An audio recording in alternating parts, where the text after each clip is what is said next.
This is total. Hey, what the hell are we recording? Yeah, and you're screwing up the intro. What about my part? It's supposed to be our podcast, right? Come on, man. I'm trying to be professional about this. You know damn well there ain't nothing professional about what we're doing here.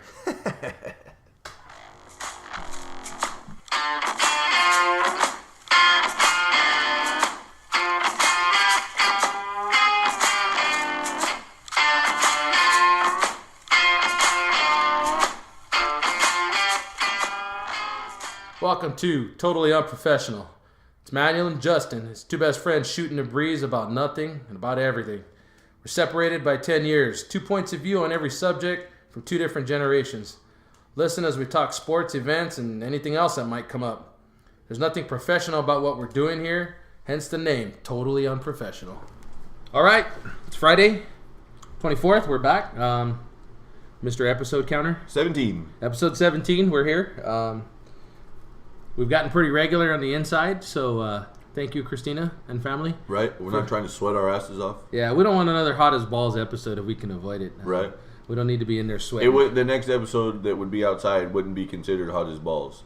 It would be Am I in Hell? That'd be the next one. Yeah, for sure. For as hot as it's gotten. Yeah, we're glad to be here in the air. So, interesting day Hundreds all week. Oh, yeah, all week.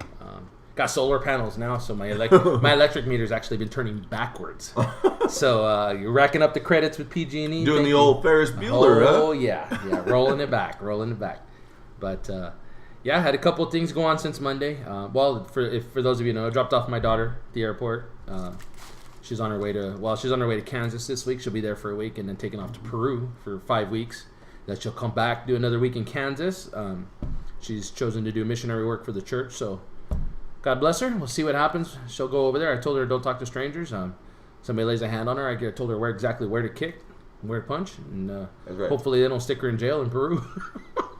You get a phone call? Dad, I'm in Peruvian jail. How much does this phone call cost? And I don't got my passport, so getting over there ain't gonna happen real quick. So, but no, she's a good kid. She's taking off, making her adult life, forming her adult life. So that was fun to do this morning. That sucks that she's gonna be in Kansas for a week on both ends and no Janessa there. Yeah, and Janessa, who's normally in college in Kansas, we were kind of hoping she was gonna go back early because we were thinking at first. I've gotten pretty good at buying plane tickets, so I scan like a 3 or 4 day window, and we get the cheapest price for Janessa coming back. Right. If Janessa had been back, last year was her freshman year of college, so when we went over there, we were there for 4 or 5 days. It was the first week of August, and we had orientation for a couple of days. So we were hoping Janessa was going back at the same time. Well, now that she's not a freshman, she doesn't got to be there for that extra week and a half of touring and all that other freshman stuff. So she won't go back. I think it's like the 2nd or 3rd week of August now. So and Angela comes back the 8th or something like that. So we were hoping she could kick it with her at the dorms and just kind of experience Kansas a little bit, but not going to happen. Didn't work out that way. Yeah. So she'll be there a week, and then we'll fly her back, and she'll be home in August, and she can get busy working and paying bills like the rest of us adults. But, yeah, so she's off. She'll be over there doing her thing, doing her adult thing, as I told her. I said, don't come back unless you're ready to start working. So I'd be surprised if she comes back and asks for a ticket to Portugal because that's where she really wanted to go. Right. But, yeah, so that was interesting day for me. We had our first adult league basketball game last night in Visalia. It was an interesting night for all of us. It's pretty fun. We're getting used to it. We're getting fun playing with the same group of guys. One more season with each other, and I think we'll be ready for it. And we were missing a guy in all fairness last night. Yeah, and he actually showed up this morning. He was like, oh, man, I didn't have a ride. I said, hey, you could let me know. I told him, text me next time. I said, I don't purposely come back, but if I needed to come back, I'll come back to hook it up. I'm going to do that. It's going to be 3 of us riding together at that point. But that was fun. We had a game last night. Lost by 1. Can't beat size, I guess. Guess not. There's no way to counter a guy that's 6'8" or 6'9". Yeah. It's just not going to happen.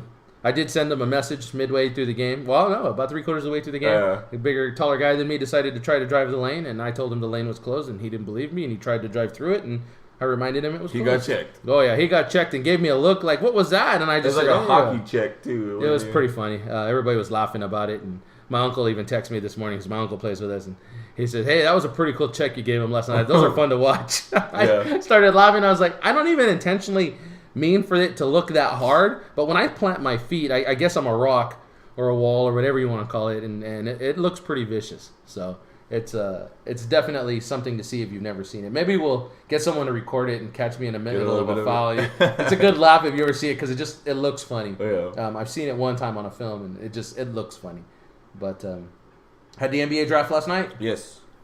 Number one. Well, hold on. Let's start with our boys since they're our boys. They get the most airtime. The number 3 pick. Number 3 pick. Okay, for those of you wondering who our boys are, we're both Celtic fans. I'm a convert. I won't say from who, but I'm a convert. And I didn't watch basketball for the longest time. And after meeting Justin and hearing him talk Celtics, and started getting into it, watching them, they were a fun team to watch. Now this is post Big 3 era. I'm not a bandwagoner. I didn't jump on when Garnett and Rondo, when they were all there winning titles. This is after. This was a couple years only. So, but we're both Celtics fans now. So talk about our boys a little bit. So they had the number 3 pick. They were trying to make a deal to get rid of the number 3 pick because they were willing to make some moves. And the Sixers is who wanted the pick. They were trying to put together a deal where they got Jahlil Okafor, who they drafted last year. And the Celtics were going to have to give up the 3rd pick. They were going to have to give up like Avery Bradley, and like it was just not a whole lot of upside in the Celtics' eyes. Like it didn't seem to make sense. Okafor is a smaller forward, stuff like that. It didn't really make a whole lot of sense. So they decided to go ahead and hold on to the pick because the Bulls wouldn't move Jimmy Butler, which is where they wanted to go after Derrick Rose got traded. Yeah. So they wanted Jimmy Butler. They were going to give up the number 3 pick. They were going to give up another pick and somebody on the team, I'm sure. But the Bulls were like, no, we're not moving him. Especially after losing Rose. Well, a couple teams. Minnesota had a deal where they were going to try and get him too, but it didn't work. So the Celtics held on to the 3rd pick and drafted Jaylen Brown out of the University of Cal. So they went ahead and took him. He's a 6'7" forward. The people who were watching the draft party for the Celtics were not all that happy about some of those picks. You know what was funny was SportsCenter actually showed that. Yeah. Showing, look at the discontentment in the fans is what that statement was. Yeah. And for those of you who don't know, the Celtics had 8 picks in 2 rounds in this draft. So they had the 3rd pick, they had 16, where they took a French power forward. And then at 23, they took a Croatian center. Croatian guy, yeah. And then at 31, they took Deontay Davis from Michigan State, who's also a power forward. And they grabbed the Notre Dame guard too, right? Yeah, they did. At 35, they wound up trading the guy that they had, which was a Serbian wing player, and they sent him to Memphis in exchange for the Clippers 2019 first-round pick, which was owned by Memphis. That was part of the Jeff Green deal. But then at 45, they took Demetrius Johnson out of Notre Dame, and then they went and got Providence forward Ben Bentel at 51, and Iowa State forward Abdel Nader at 58. I mean, so they went point guard, forward, center, and then traded 2 picks. One big man. Yeah, so it's interesting. Danny Ainge is the guy who's the head of basketball operations for them, and there was a lot going on. They originally, the draft board had them taking the guard Chris Dunn and then trading Chris Dunn away to whoever wanted him, which he wound up going to Minnesota at number 5. But like you said, there was just no deals that were big enough for them to go, oh, we'll give up the 3rd pick and we want this or that in return. So they went ahead and laid off on it. They still have roughly around $50 million in cap space. Wow. For the summer.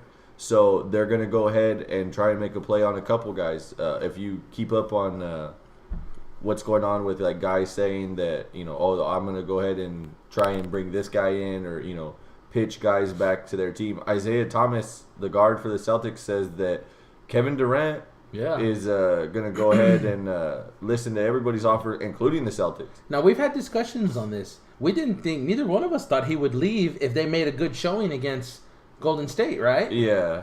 And being up 3-1 and losing it is definitely not something you want to have on the back of your mind, but I would have thought that was enough to keep him there. Well, I thought so until they made a deal last night, and they traded away Serge Ibaka. And now I don't know how much that's going to be there. I mean, they got a good guy or they got good guys coming back on that deal. I mean, they got Victor Oladipo. Yeah. That's their biggest player And they got back. A lot of people forget about that too. Like he's going to be a dude that's going to be another scorer, for them. That he's the guard that they've been missing since James Harden's been gone. Yeah. They got Ilyasova, who's a forward, and then they got the rights to Sabonis, who was taken in the at the 11th pick in last night's draft. So the Magic were wanting a young veteran, and obviously, they were willing to give up some of these guys. I don't see why they would have made the deal to get rid of Victor Oladipo. I mean, that guy's been one of their better players. They don't have a go-to guy, but that's what it is. It's going to be interesting to see how this all winds down with free agency and everything else, because there's a lot of guys that have options or are just outright free agents. And as we mentioned, there's already teams making moves. The Knicks traded and got Derrick Rose. They sent Robin Lopez from New York to Chicago, who's a San Joaquin Memorial graduate. Yep, the Lopez bros. So Derrick Rose is a Knick. They introduced him today. He'll be wearing number 25. So we'll see what happens. I mean, it's going to be a fun summer as far as people entertaining ideas. And like the Knicks, in the Knicks case, they now have Derrick Rose and Carmelo Anthony. Yeah, and there's rumors going around that because Dwight Howard opted out, that he's going to listen to an order from the Knicks. Mm-hmm. So if they're pitching, something like that, that's some potential right there. Now, how Howard will hold up, that I don't know, because it's New York. That's a lot of bright lights. That's a lot of people in his face, and he didn't do well with that in L.A. So no, he didn't. He's definitely not one of those primetime city players. Something else to think about, okay? And you're gonna have to answer this question because I'm still not NBA savvy yet. They actually used all their draft picks, or most of them, except for one. Last night. Okay, yeah, last night. Okay. So there's obviously they came in with 8. They traded away 2, so they used all 6 they had. So there's obviously not enough room for 6 more players on that roster in Boston. Mm-hmm. Who goes? Who stays? It depends on the summer league. Or what happens with the rookies. So let's they say, have a summer league. Okay, is what it is, and it depends on what league you're in. Like they have one down in Florida and Orlando. They have one in Vegas. Okay, and you play in that summer league, and they have guys. Some teams have 2 teams, and all those guys will play, and then they'll determine whether or not they're ready for you to come through and play straight up. Like, oh no, like everybody will go into camp, as many as they need. Yeah, and then the rest of those guys will be D-leaguers or they'll be waived. Is what it is. In a situation like that, it becomes a lot like an NFL team where you got to cut your roster down to a certain amount. They're trimming it down. So it'll be the same thing by the time they get into the actual camp, come early October. They'll start making decisions on who's going where and who's not going to be there and all that stuff. Wow. But you'd have to imagine like somebody like Jaylen Brown and the center from Croatia. Yeah. Those guys are definitely going to be around, being that they're so high. They're picks. high picks. Yeah. So, but then again, you never know. I mean, like they still have James Young that doesn't really play a whole lot. I was going to say they Young got R.J. Hunter, who's like supposed to be this great shooter that played like real sparingly, maybe 15 minutes on the year. Like, yeah. So they have young guys, but Brad Stevens has a lot of philosophy, just like Doc Rivers, that the young guys have to earn their time and they eventually get in there as they get older. Not just, hey, we're throwing you out there and you're going to go. So Isaiah's kind of I don't want to say an anomaly, but he really came into Boston, played that 1 year off the bench, and he's pretty much I don't want to say the highlight reel, but the main guy. He's the guy there now. He's the guy. We thought they were going to stay with Marcus Smart and keep Isaiah off the bench. You just can't keep that kid on the bench very long. No. He's definitely a dynamic leader. Other moves impressed you yesterday? No, I mean, I really was like, I was trying to watch all that stuff, but as you know, we coach basketball, and I had 2 games to coach before we even got to our adult league. So I was trying to catch stuff through my phone and keep up. But other than that, I mean, there was just a lot of hearsay. Yeah. It was a lot of, oh, well, we can make this happen, and then it didn't happen. And then, oh, well, they're going to move this pick, and then they didn't. And so, I mean, it's one of that kind of thing. But like I said, the landscape will change once this summer because Kevin Love will be a free agent. Kevin Durant's a free agent. Yeah. Dwight Howard's a free agent. There's some big name guys out there. So we'll see what happens. It should be interestingly fun. So we're talking about Kevin Durant a little bit, and now Dwight Howard. Why would he not go back? Okay, outside of the the alleged feud going on between him and Harden. Why does he not go back to Houston? That's why. He This- doesn't want to be the bad guy. 100%, huh? If you thought that LeBron James, like, you say what you want about LeBron James being, I've said, like, hey, I don't like that he has, like, a phony personality to the media, that he doesn't embrace being a prick. Dwight Howard is far worse because he doesn't have the freakish athleticism and the freakish ability to take over a game like LeBron does. Yeah. Dwight Howard was dubbed the next Shaquille O'Neal when he came into the league in Orlando. The dude's got 2 fucking moves. It's a lob and a spin, and that's all he's got. He's not a true let me back you down center. All he does is work off of that lob, and everybody was ready to crown him the next true big man. It's not true. He's played like shit since he got pissed off in Orlando and said I want out, and they sent him to L.A. And then L.A. he just didn't show up because he couldn't keep up with Kobe's standards. Which I think was fair. Kobe's the guy that set the bar there. He's the captain of the ship. Yeah. You do what the captain says. You're Definitely. the new guy. And he wanted no part of it. That's why he went to Houston and got paid. And that was the other thing, was money. Houston was able to pay him some money, and they had some talent in James Harden where he could be like, oh, well, James Harden's kind of new. He's not a dick like Kobe, so I could stay here and, I can do my thing. I get paid. James Harden does his thing, and we kind of take the brunt of whatever happens together. But that's not what happened.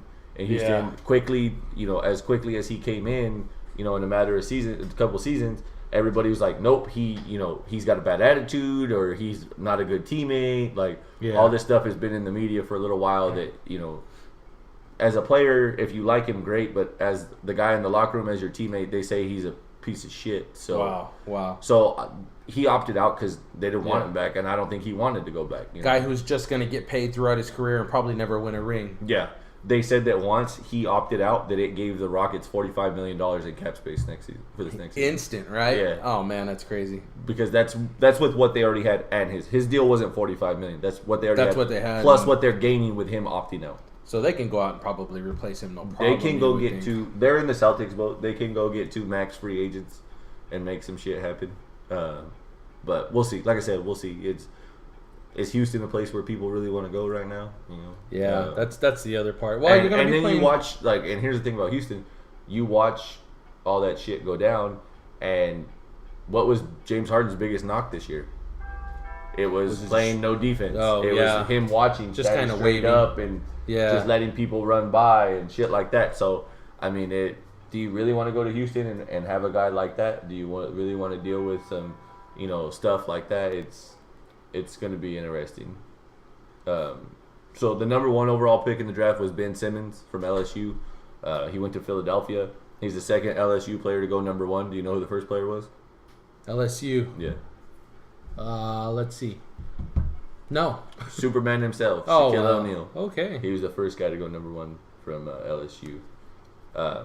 And then second, the Lakers took Ingram, which is what everybody thought that once the Simmons deal. The Simmons deal, he was made aware during the week, so he knew he was going number 1, and then made the Lakers' decision real easy. Yeah, that far in advance, you can really do your homework. So like the NFL. They're draft. taking Ingram. They're going to have some money. The Lakers will have some money to rebuild. We'll see what happens. Right now, they lost Roy Hibbert to free agency, so they're going to decide who's going to replace him as a center. He's not a great center since he's been out in LA, but he's still a big body that you got to replace on defense. And then the Celtics went third, and so those were your top 3 picks. So, I mean, it's the draft class this year. I didn't feel was very impressive where it stood out. Where you didn't have those players that you just had to have. Yeah, whereas 2 years ago, we're sitting in a gym and the phone's going off, and it's like, did we take Julius Randle or Marcus Smart? And it went Lakers, Celtics taking Randle and Smart. The biggest thing about the Celtics was that they finished in the playoffs this year with a winning record and over 40 wins.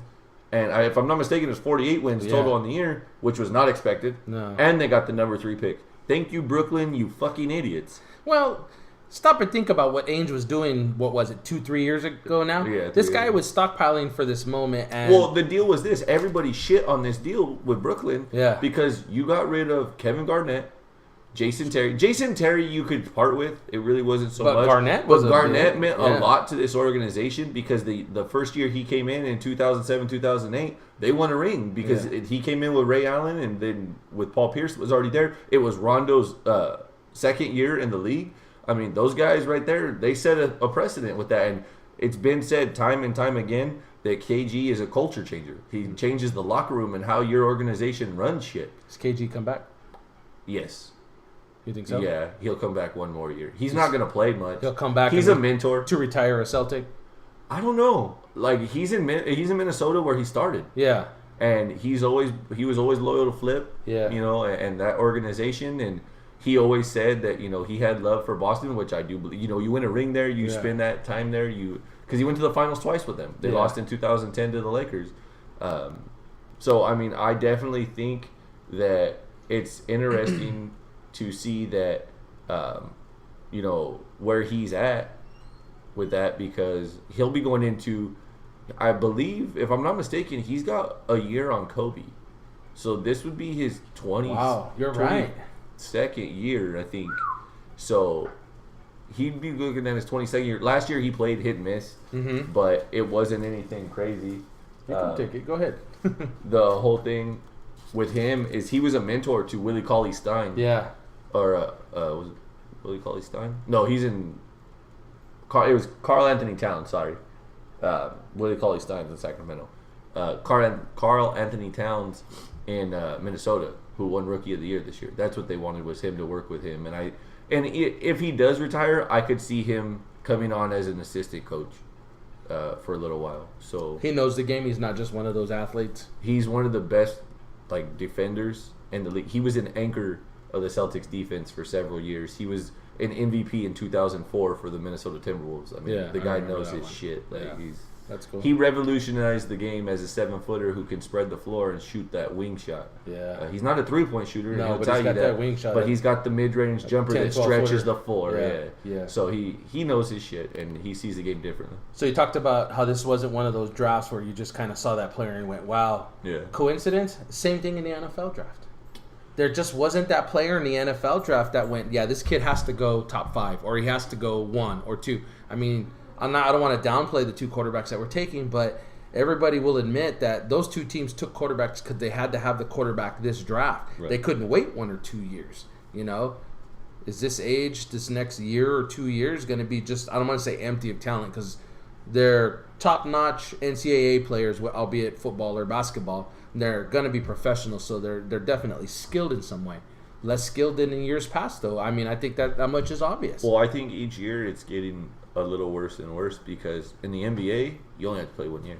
Yeah. That rule has not fixed anything in the NBA. And hats off to the NFL for moving the sophomore rule, because now you can't come out unless you've got 2 years of college. Aside from not being developed physically or mentally, just the maturity that you're seeing now. Cincinnati took a freshman/sophomore defensive tackle named Big Daddy Dan Wilkinson one year, and while the guy was a freak come size, he just had no maturity to be playing with men. Right. And I mean, I would love to see the NBA do something like that, because you make your long-term effects on the young men of this world will be a lot different, because these men got to stay in college now and be responsible for 2 to 2.5 years, or they could potentially ruin, anything they have coming for them professionally. Right. It'd be smart of the NBA to definitely look at something like that. But again, we're not talking about the smartest tools in the shed, albeit NFL or NBA. These guys are about money, and if they can generate revenue by exploiting some young man, they're definitely going to do it. Right. That's just the way it rolls. So. And that's the thing about college and the NBA, that at the end of the day, it's about the almighty dollar. Yes, definitely. And college, far more than the NBA, I would say, just because in the NBA, you have to pay guys. Yeah. The guys are going to try, whether you think they got shafted on their deal or not, they're still getting paid. Yeah. And NCAA and college sports, they just don't. They don't get paid. They don't get, any kickback from what they do. And people sell their likeness like crazy. Which is definitely something I think we both disagree with, that those guys should be compensated more in some way. I don't want to say just a scholarship, because I have a daughter in college and a scholarship is a meaningful thing, but if you're going to use their likeness or anything about them, they need to be compensated for it. That's right. The bottom line. Right. If you're going to use their number that they're wearing on TV on a video game, you really not need only to. that, but if you go to a team store, even though their name's not on the back, but you buy number 34. Who wore it at Auburn?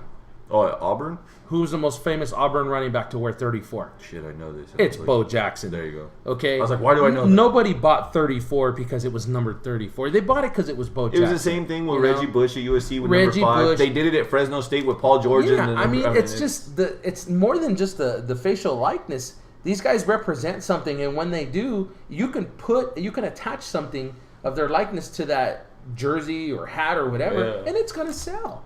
Yep. For pretty ridiculous prices, I might add. Yeah. Shopping for pro shit is not cheap anymore, you know?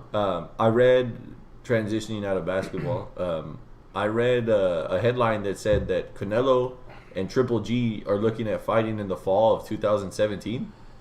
Yeah, I was disappointed. Alvarez is going to fight Liam Smith instead. I believe that's September. I got it up. Let's see. It's in the fall. Generally, when they fight in the fall, and they're talking about fall, it's usually September. Right. That's the big card. They just can't get a deal done. And the problem with what they're doing here is you're delaying prime age fighting. I know they're saying it's going to be 2017. I know they are, okay? But so did Pacquiao and Mayweather got as close to sitting on the same table and getting ready to sign before one of them, I'm pretty sure it was Mayweather, decided that something wasn't right. Right. If they can't get this deal done because they agree on money, then they're both as full of shit as Pacquiao and Mayweather were. And the reason I say Pacquiao and Mayweather, Pacquiao had a legacy before he lost to Mayweather. Now, I don't want to downplay any of his accomplishments, but not giving Mayweather what he wanted just to go in the ring and prove to him that he was a better fighter, I think to me speaks more about the legacy. One of the things you're always going to remember about Muhammad Ali, God rest him, God bless him, is that guy fought anybody, anytime, anywhere. Even after a loss to Joe Frazier, after a loss to George Foreman, he didn't care. He was going to beat the best and prove that he was the best. He didn't care what it cost him. That's what people remember about Muhammad Ali as a boxer.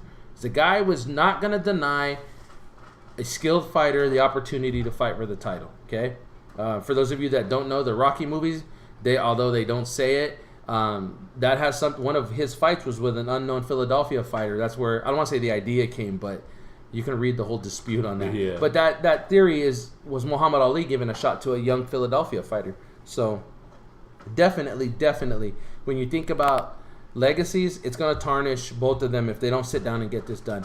Canelo doesn't have much of a legacy outside of being a good fighter. Triple G's definitely got more on the line reputation-wise than Canelo does. Hats off, guys. You blew the biggest fight of the year schedule, and now we got to wait another year for it. Yeah. The problem with waiting another year, and the report that I have in front of me says at least the fall of 2017. So we're looking at a year and a half, potentially, up to a year and a half before they fight again, okay? And it's saying here, a decision agreed to after the sides met Monday, which was this past Monday.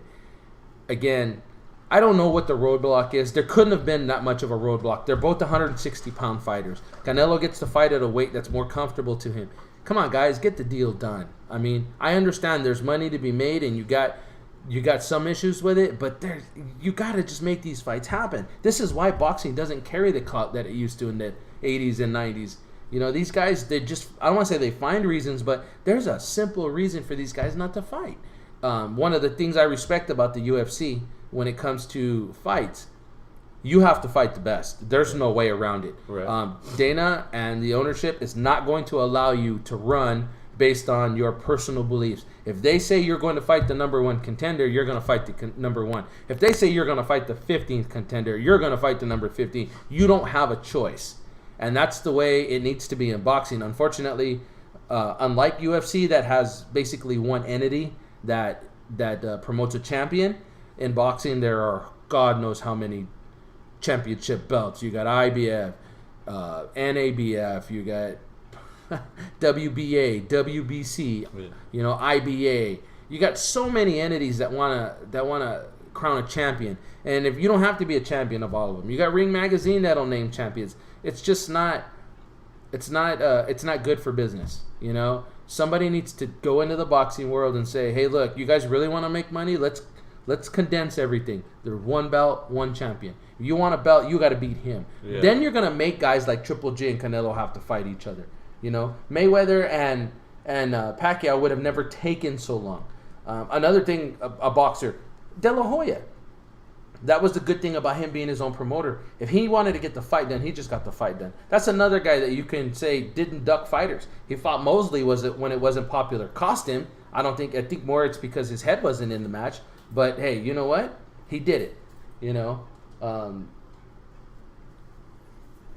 Wow, Celtics make the strongest push for Jimmy Butler. Yeah.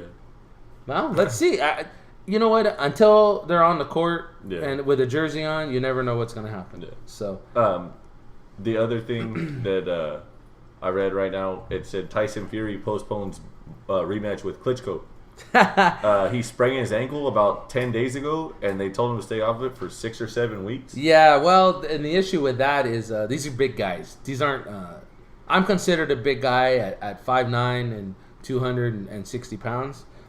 These guys are a foot taller than me and carry the same weight. Now, I'm gonna tell you, I know I'm closer to the ground, but when something tweaks, it hurts. Yeah. I won't call BS because, like in UFC, your feet are the biggest thing under you, and if your ankles are not right, you are going to have a hell of a time avoiding someone or getting to someone. So, it has to wait, but you know what? Good thing is they're both getting older.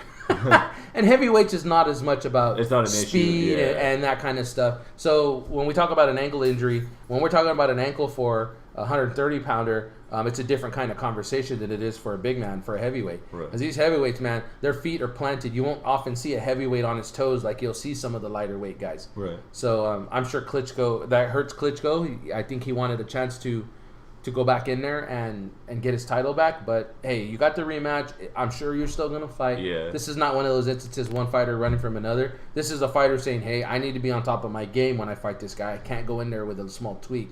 So I read that the other day. Didn't sound like the injury was too...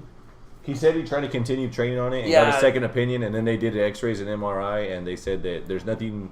serious done, but no, they had some the internal swelling was what concerned them, is that it wasn't going down. And of course, if you ever read anything about MMA or boxing or MMA, you're gonna see that these guys when they do their MRIs, man, they some of those pictures, they're pretty gnarly. You can see swelling all the way down, and even the slightest bit of pressure. I mean, if we're amateurs and we train extensively for our small bits of glory that we have, like our adult league, you can imagine how intense these guys' training camps are when they're training for the big time. Right. So, yeah, there's definitely, it's a disappointment, but hey, you know what? It just gets pushed back a little bit. Look for that one to probably be the biggest fight to end the year. I'm guessing probably December.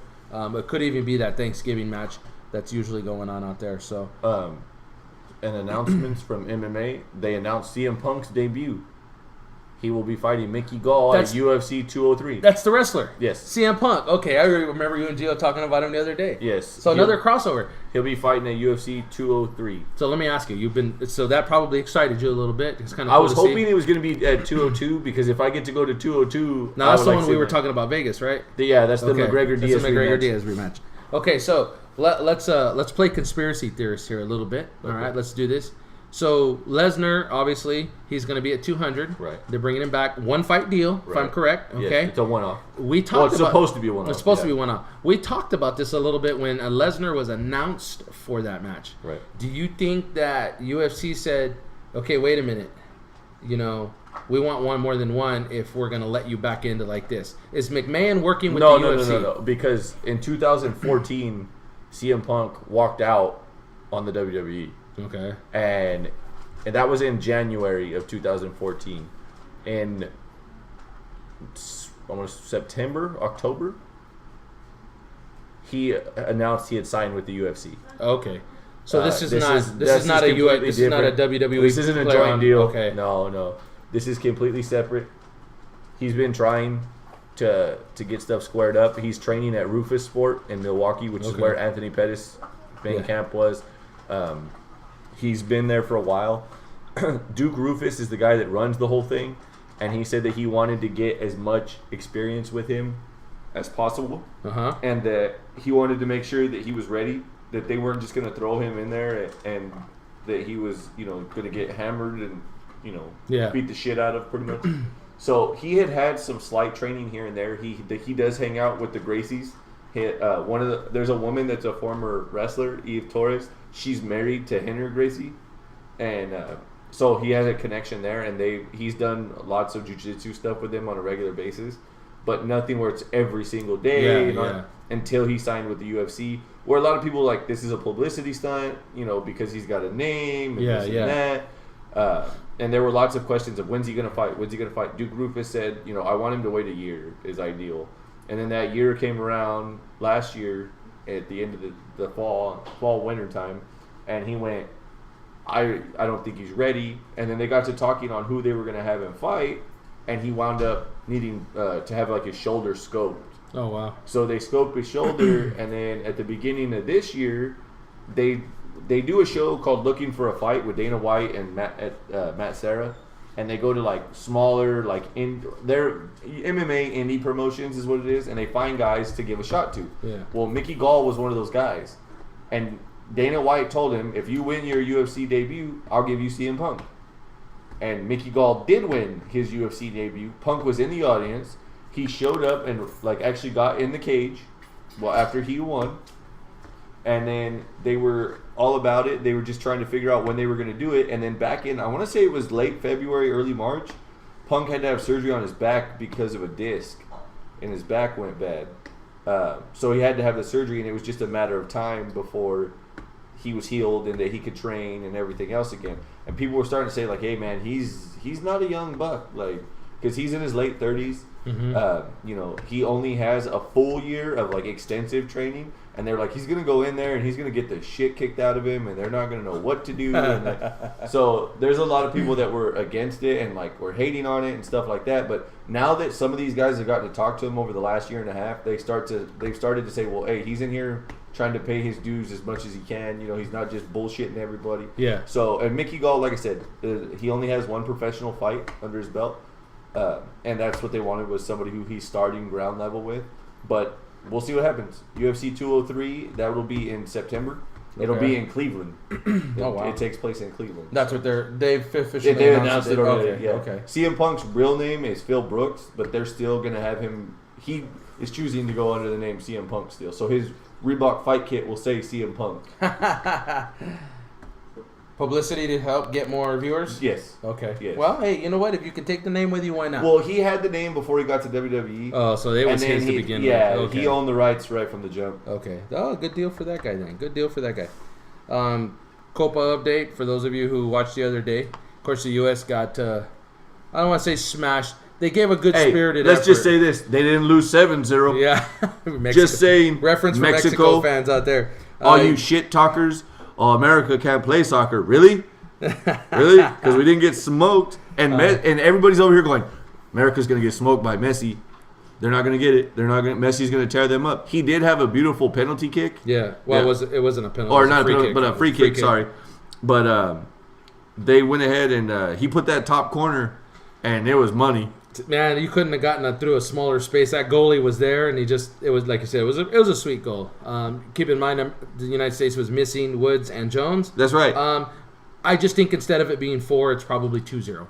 I don't think the U.S. wins at all. Wins. Maybe a 2-1 they lose, but it's a good gauge for where the U.S. soccer is at this point. It shows that they're on the next. I don't want to say the next level, but they've definitely taken a step from where they're at. Chile, my goodness. Everybody forgets that they're the defending Copa champs right now, and they went in and basically handled Colombia. 2 goals in the first 12 minutes. And then, again, it finished 2-0, but they had messy issues out there. They were in Chicago. They're playing at Soldier Field. It started raining. They got lightning. They got a couple-hour delay.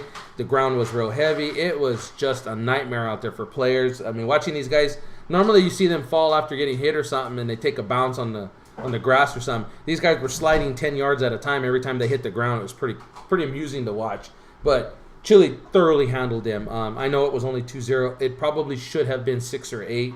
The Chile just looks like nobody can run with them right now. Argentina is ranked number 1 in FIFA's World Soccer rankings right now.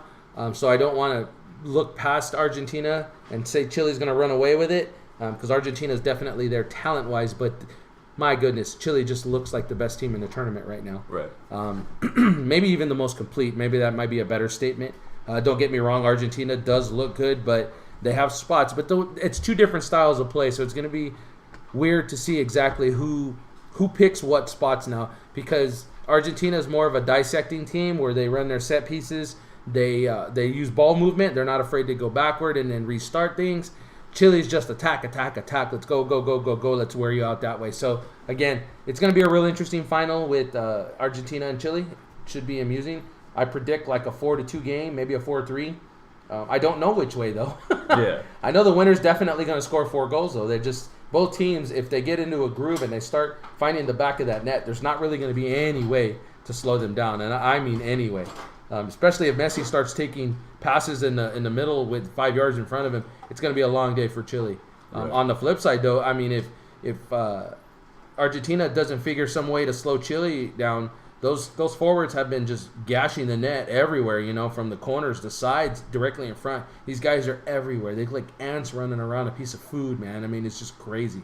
So definitely a final to watch. The third place match, that's going to be the United States and Colombia. That's a rematch from the first game of their group, which Colombia won, I believe it was 2-0. Yeah. And U.S. will be back at full strength. Nobody's in red card. There'll be a couple of guys with a yellow card, but they'll be back at full strength. I would look to the United States to probably win this one 2-1. I think they've grown a lot in 5 games. They're better than they were at the beginning of this tournament. Yeah. Their confidence has definitely got to be up there, because I don't want to say they showed very good against Argentina, but they definitely handled the pressure and the situation correctly. They definitely have a confidence that they didn't have early, and definitely some experience that comes with playing that deep into a tournament. I think the U.S. can and will win this, probably 2-1, maybe 1-0. I'm hoping for a high-scoring game again, but I think that the U.S. is definitely a different team than the first time they played. Fair enough. Well, getting away from sports here, next week is a big week. If you're into what this is the 28th anniversary of this week in TV. It is Shark Week next week, and for somebody like myself who I guess you could consider like to be like a jock type guy, I love Shark Week. It's awesome. I go home every night and watch Shark Week. The programs that they come up with and the ideas that they come up with and the studies are just awesome. This week I actually listened to a podcast, Fighter and the Kid podcast, with Brandon Schaub and Brian Callen. They had Paul de Gelder on there, who is a Australian, the Australian version of the Navy. He's a diver, and he was attacked by a bull shark in the middle of a test dive. Oh wow! He went ahead and they were going through a routine session like they normally do, and they do it out in I forget what the name of the bay is, but it's the one where you could see the Australian Opera House and the bridge. It's a very well-known photographed body of water out there, and he was out there, and he said it was a surface dive, so like they didn't go underwater, so they didn't check anything. They didn't go on any like checking of the fish finder. Yeah, and he was just floating on his back, and it just came up and got his leg in his hand at on his right side, and just shook him back and forth and was thrashing him. And he said it was the one time. Was he in the dive suit? He said a very thin wetsuit. Oh, is what wow. He was wearing. And he said he looked over at his hand and it was gone. Oh, that the hand was just gone, but that his leg. That for those of you who don't know how the teeth are set up on a bull shark, that when they shake you back and forth, their teeth work like a saw. It's like a cheese grater, right? It's like a saw. Like it's sawing geez. your skin and everything right off. So for whatever reason, he was like, I tried to hit him in the face. I tried to poke him in the. He's like, I couldn't reach his eye to poke him in the eye, but he goes nothing. He goes, I still can't tell you why he let go of me. And ironically enough, the video's up on YouTube.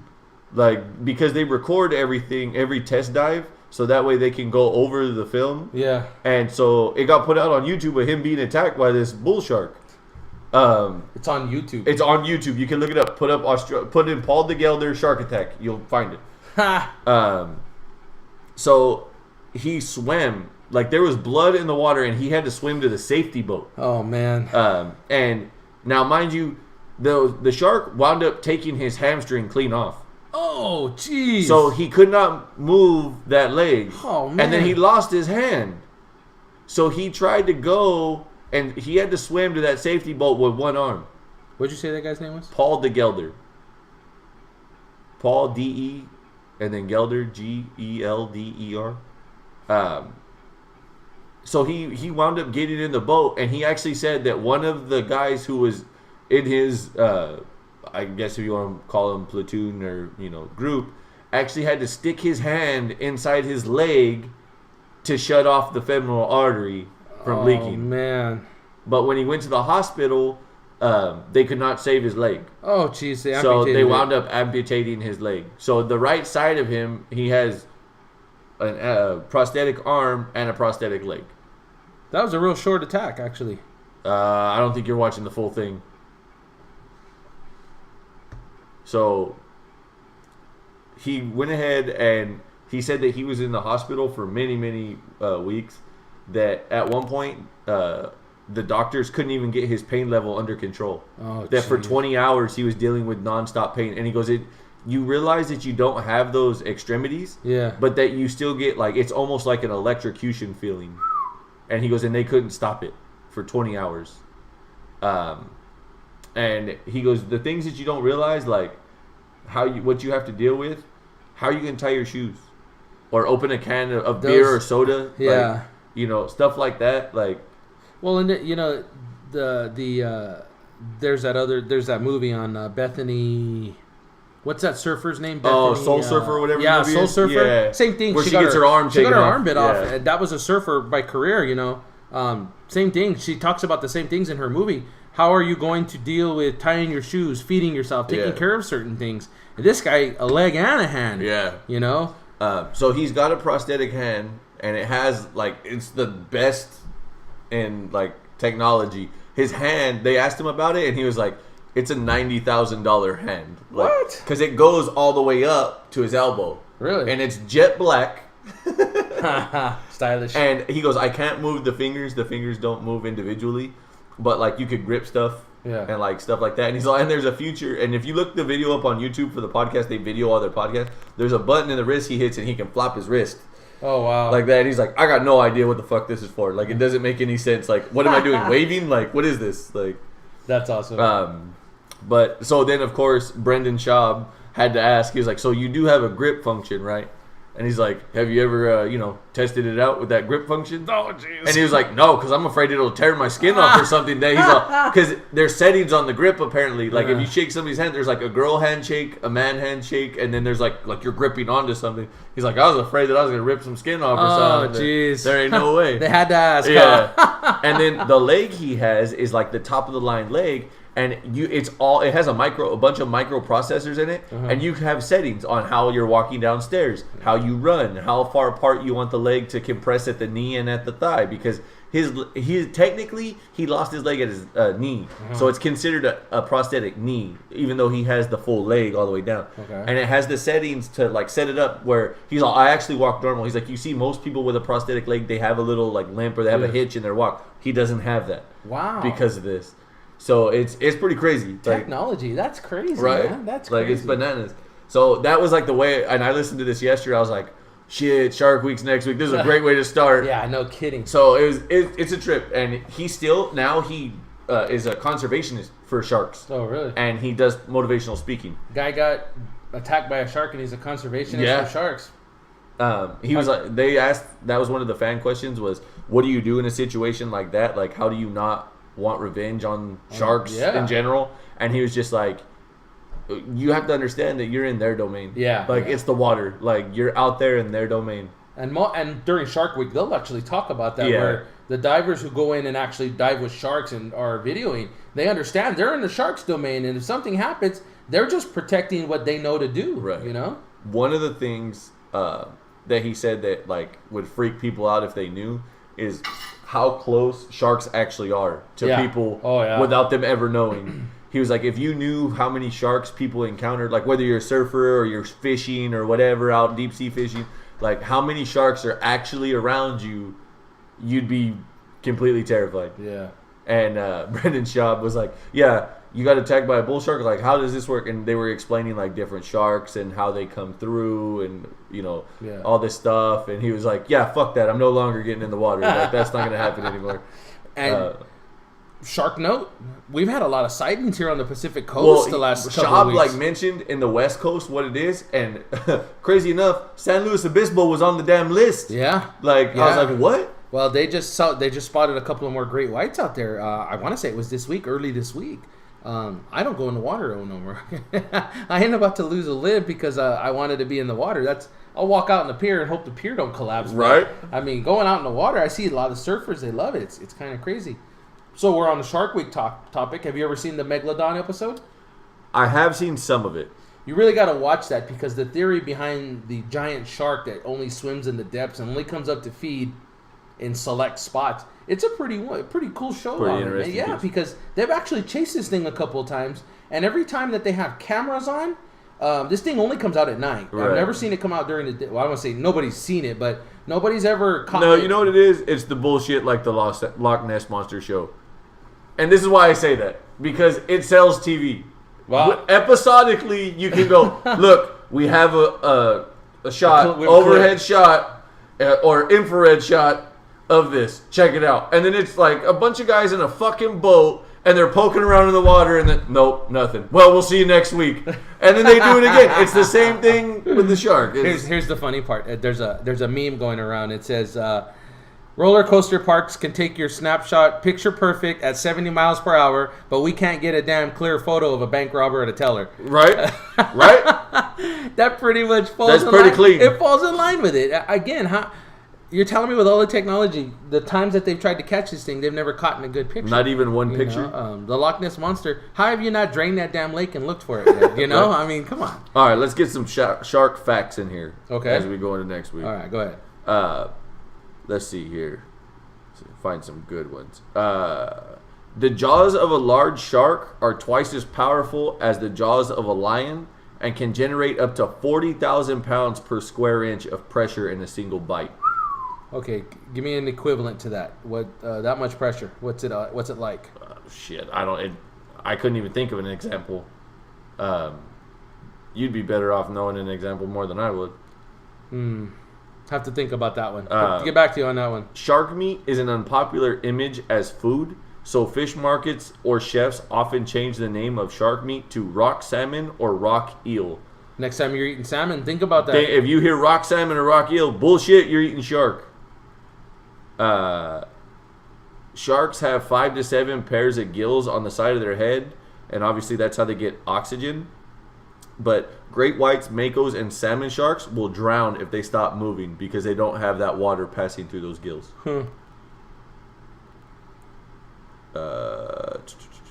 There are, let's see, there are over 350 species of shark. Check that out. That's a lot of different sharks. Here's a megalodon fact for you. Okay. A great white shark, which we know about because they're seen repeatedly on coastlines, has 1.8 tons of force. The Jeez. bite. Okay. Megalodon, the king shark, the one that we're considering, that was supposed to be extinct, but it's not anymore. 18.2 tons of force. Ooh. You've seen that great whites, what they can bite through. They say you can bite through a vehicle if it was in the water and it was going to try to chomp on it. Can you imagine 18.2 tons of force? That's crazy. Oh, here's a little megalodon fact for you. And this is from these facts are from the Oregonian, the newspaper in Oregon, right? Mm-hmm. Fact number 34. The 50-foot megalodon shark swam in oceans for more than 50 million years, but became extinct about 35 million years ago.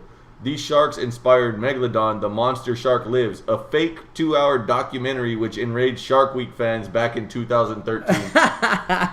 That's not a fact. Megalodon is real. When you walk on that pier, you better be careful. This ain't some Deep Blue Sea bullshit. What is it, the scene in the movie where they're putting the steroid shit in the shark and the guy's sitting there with a cigarette? That's Deep Blue Sea. Yeah, when they pick him up and the doctor who's like all snubs, like, he doesn't look all that crazy to me, and the shark turns over and bites his fucking arm off. Yeah. Here you go. Punching a shark in the nose or poking its eyes can help defend it off during an attack. Most sharks don't want to work hard for their food. Yeah, go figure. That's why they thrash around. Right.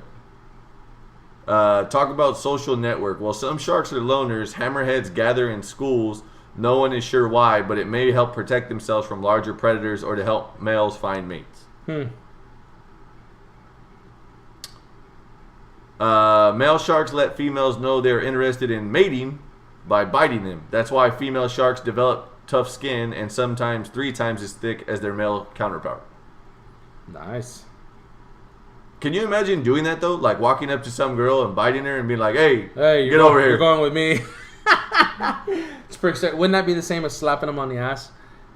No, I mean I don't like. It's not the equivalent. You're not like puncturing them. You know what I mean? Well, we're doing something similar. I mean, if that's normal to sharks, it'd be like slapping a girl on an ass to us, right?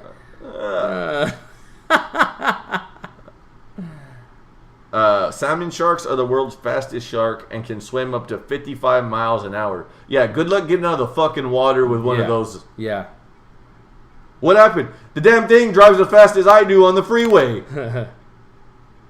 Here's a good one for you. Sharks don't always win against seals. That's Seals true. toss puff adder, Puff shy adder, sharks into yeah. the air before chowing down on the 2-foot-long shark. See, that's my favorite show is Air Jaws during Really? Shark Week The seals? because they run the fake seal over the water and they get the great whites to breach the surface. Really? And they, I mean, those bastards get and they take pictures of them. Wow. So if you've never seen Air Jaws, YouTube or Google that, and it's wicked. Like you will see some of the biggest sharks you've ever seen. They shoot it usually in South Africa where the bigger greats are, and they get them to. They'll drill a fake seal behind the boat. Yeah, I've and they seen get those bastards to Just jump. to jump. I mean, it's pretty ridiculous. Here you go, random one.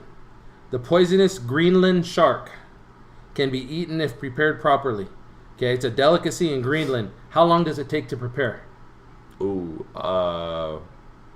it depends. Is it aged to tenderize? Yes, Ooh, I would imagine so. yeah, that's what I'm saying. I'm gonna say, shit. I'm gonna say a couple months. 5 months. Oh, 5 months to prepare shark meat. Are you fucking crazy? That is ridiculous. But okay. Oh, my sister's a big old Shark Week fan. Maybe we'll get my sister in here to share some shark stuff next week. sweet. So here's some shows that they got coming up. They have Eli Roth, who's a horror film director. Mm-hmm. He's going to be chumming the waters for Shark After Dark. They have one of the women who's a star of Game of Thrones. She's doing the narrative for the new Air Jaws special, which I just talked about. And they are... oh, that's hilarious. There's a little joke here that says, "Warning, there's tons of programming to sink your teeth in, but don't get scared and go running out of the water." They have a couple... They have Monster Mako. That's going to be one. Big ass Mako sharks. Again, Shark After Dark. Oh, Shallow Water Invasion. That'll be a good one. Yeah. It's been real good. Jaws of the Deep. So they're looking for the world's largest great white named Deep Blue, and there's no fooling around this time. They're dropping 2 robot submarines in there, and one of them is capable of diving down 2,000 feet. So that'll be good. And everybody's favorite show, I know they'd love this one before they go to the beach. Sharks Among Us. Yeah. Watch that before you go take your vacation. Right. And Tuesday, The Wrath of a Great White Serial Killer. Oh, wow. That one sounds badass. Is that about Jaws the movie? It says, in previous serial killer specials, we've looked at a series of attacks off the California coast, but now investigations have gotten personal. A friend of mine was brutally bitten by a great white off of the Oregon coast and wanted to know why. Why would a massive great white shark travel thousands of miles across the Pacific icy cold waters off of Oregon? Why would they migrate? Because where would... is that somewhere great whites aren't supposed to go? And the answer may surprise you. And then Air Jaws, and they got Sharks versus Dolphins. Can you tell me the one animal, or I should say one of the major animals that's not afraid of a shark at all? I know dolphins is one of them. No, The other one. I'm talking about the other one. I want to say it's the walrus seal, isn't it? It's the killer whale. The killer Or whale. the false killer whale. There's 2 of them. I learned that. Is the killer whale is the actually one that'll eat the great whites, isn't it? That's the false killer Okay. whale. It's actually, it doesn't have the markings of a killer whale, but it looks very similar. And apparently there's a video online of like these there's like 3 or 4 of them, and they fuck this great white up. Like they set him up and like they beat the shit out of him. All you see is the belly of the shark hit the surface, and they rip this bastard up. Oh, damn. So If you ever thought a shark was bad, don't get me wrong, they're scary as fuck with their black eyes. But if you wind up going whale watching and shit, you fall out of the boat. Fuck you, you're on your own. Yeah. All right. I'm not jumping in. That's right. I'll throw a rope in a boat, off a dinghy boat or something like that. But that's just about as much as you're getting. That's funny shit. Well, we're at the